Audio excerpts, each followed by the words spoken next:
கரூர் மாவட்டம் அரவக்குறிச்சி சட்டமன்ற தொகுதியில் திமுக சார்பில் கடந்த 2021ஆம் ஆண்டு நடைபெற்ற தேர்தலில் போட்டியிட்டு வெற்றி பெற்ற இளங்கோ மீண்டும் 2026 தேர்தலிலும் அதே தொகுதியில் போட்டியிடுகிறார். நாள்தோறும் கிராமமாக சென்று பொதுமக்களை சந்தித்து உதயசூரியன் சின்னத்திற்கு வாக்கு சேகரித்து வருகிறார்.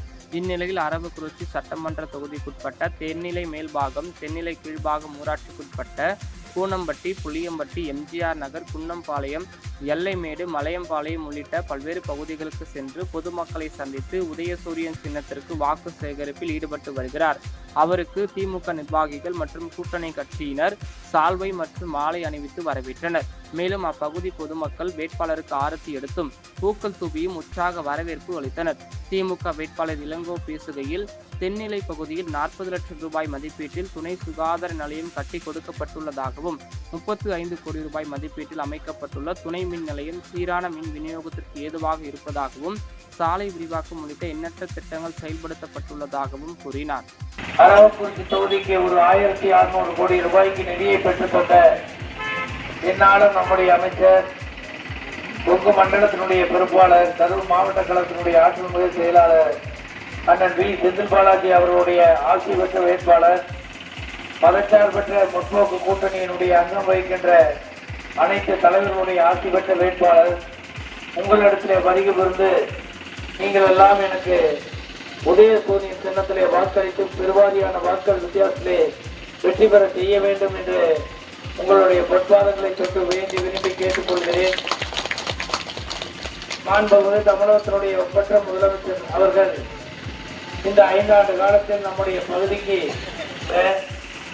ஒரு அரசு கலை மற்றும் அறிவியல் கல்லூரியை அரவக்குறிச்சி தொகுதியிலே வழங்கி அதற்கு ஒரு 17 கோடி ரூபாய் நிதியை பெற்று இன்றைக்கு சிறப்பான முறையில் அந்த கல்லூரி அரவக்குறிச்சியிலே பணிகள் நடைபெற்றுக் கொண்டிருக்கிறது. அதே போல இந்த பகுதியினுடைய மக்களுடைய கோரிக்கையை ஏற்று அதிகப்படியான வந்திருக்கிறோம். அதே போல இந்த பகுதியில ஒரு துணை சுகாதார நிலையத்தை 40 லட்சம் ரூபாய் செலவிலே கட்டி தந்திருக்கிறோம்.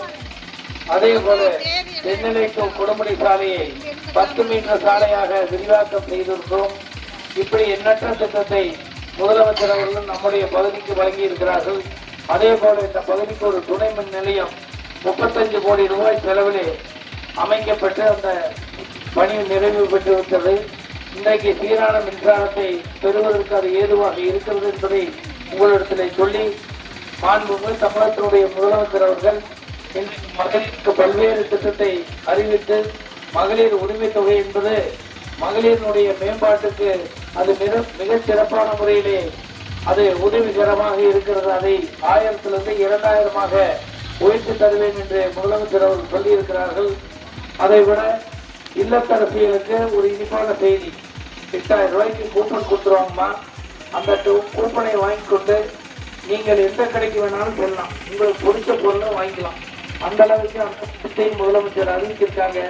காலை உணவு திட்டம், மக்களை தேடி மருத்துவம் போன்ற எண்ணற்ற திட்டத்தை முதலமைச்சர் அவர்கள் வழங்கி இருக்கிறார்கள்.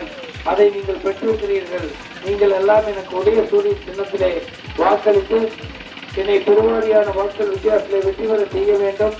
உங்களோடு பழகிய காரணத்தினால்தான், உங்களுடைய அன்பும் அரவணைப்பும் பாசமும் இருக்கின்ற காரணத்தினால்தான் மீண்டும் எனக்கு வாய்ப்பை தந்திருக்கிறார்கள்.